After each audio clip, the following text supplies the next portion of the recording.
د متلونو کیسې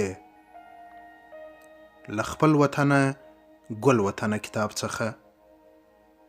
د کتاب لیکوال عبدالنافع همت، ویاند او چمتو کوونکی سعید لودین. متل دی وای غلو به قافلې وهلې نو نه چې یې کوټې وهلې. وای په یوه کلي کې دوه وړونه اوسېدل چې مور، پلار او نور خپلوان یې نه درلوده. دوی دونه بېوزله او غریبان وه چې په وچه ډوډۍ هم نه وه ماړه.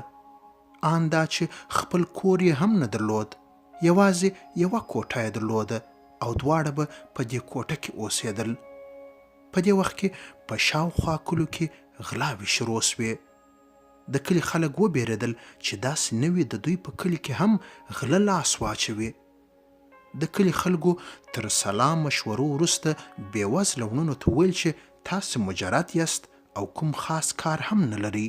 موږ به تاسې ته ډوډۍ او یو څه پیسې درکوو او تاسې به د شپې په کلي کې پیره کوئ. بېوزله وروڼو له خدایه دغه ورځ غوښته. پیره یې ومنله او د کلي په منځ کې یې په یوه زړه کوټه کې واړول. د ورځې له خوا به بیده وه او د شپې د خوا به یې په کلي کې پیره او ګزمه کوله.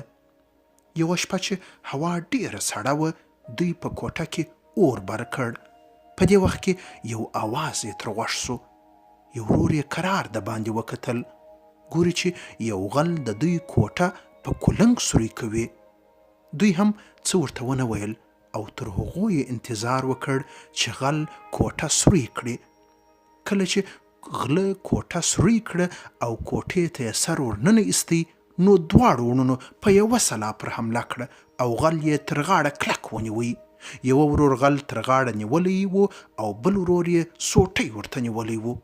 لنډه دا چې غل یې داسې وواهه چې له اخو ټوخه یې واچاوه. وروسته یې غله ته وویل چې په دې کلي کې تر موږ بېوزله او غریبان نسته، ته بې غیرته راغلې زموږ کوټه دې ووهله؟ بې غیرته غلو به قافلې وهلې نو نه چې یې کوټې وهلې. یادونه: دا متل په کندهار او جنوبي پښتونخوا کې ډیر ویل کیږي. کله چې یو څوک د میړانې دعوه لري او بیا یو ټیټ او کوچنی کار وکړي او هغه میړانه وبولي او یا خپلو خلکو ته زور ورښیي، نو خلک دا متل وایي.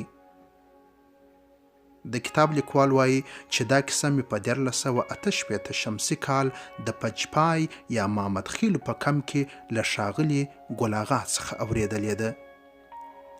څه ښه یې ویلي دي: غلو به قافلې وهلې نو نه چې یې کوټې وهلې.